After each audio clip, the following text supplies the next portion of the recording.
আসসালামু আলাইকুম। শাওলিন কিচেনে সবাইকে স্বাগতম। আশা করি বন্ধুরা ভালো আছেন। আজকে আমি হাজির হলাম একটা শীতের পাটিসাপটা পিঠা নিয়ে। চলুন দেখে নেওয়া যাক এটা আমি কিভাবে তৈরি করে ফেলি। একটা বাটি নিয়ে এর ভিতরে নিয়ে দিচ্ছি 3 কাপ চালের গুঁড়া, হাফ কাপ ময়দা। এটাকে এখন একটু ভালোভাবে নেড়ে নেব। দিয়ে দিচ্ছি স্বাদ মতো লবণ, এর সাথে আরও দিয়ে দিচ্ছি হাফ কাপ চিনি। এখন আমি এখানে অল্প অল্প করে পানি নেব আর পানি নিয়ে একটা পাতলা ব্যাটার তৈরি করে নেব।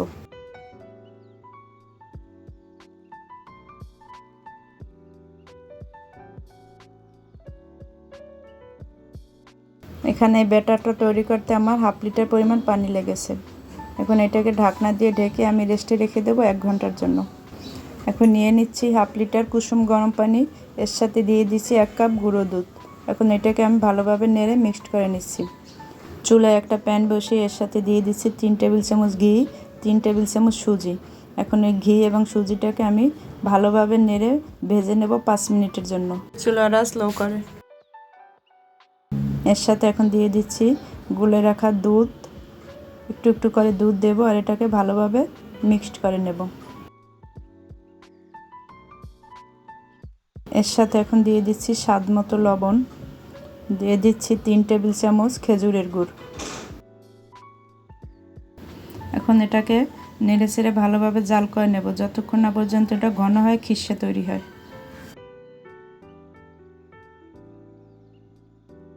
এভাবে ঘনত্ব চলে আসলে আমাদের খিরসাটা রেডি। এখন চুলাটা বন্ধ করে আমি এটাকে ঠান্ডা করে নেব। 1 ঘন্টা পর ব্যাটারটার সাথে আমি আরও কিছু পরিমাণ পানি মিক্সড করে ব্যাটারটাকে পাতলা করে নিয়ে নেব।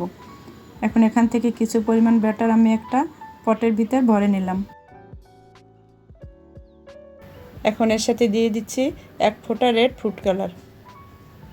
এখন বোতলটাকে ভালোভাবে ঝাঁকিয়ে নিচ্ছি। বোতলের মুখটাকে একটা ছিদ্র করে নেব। চুলায় একটা প্যান বসিয়ে সামান্য তেল দিয়ে তেলটাকে আমি ব্রাশ করে নিলাম।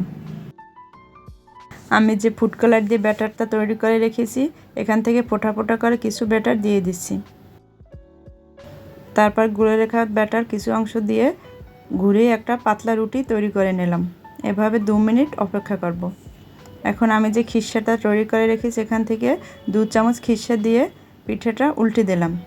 দেখুন তৈরি হয়ে গেল দারুণ স্বাদের সুন্দরী পাটিসাপটা।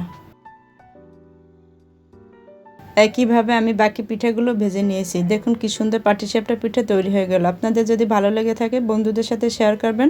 সবাই ভালো থাকবেন, সুস্থ থাকবেন। আল্লাহ হাফেজ।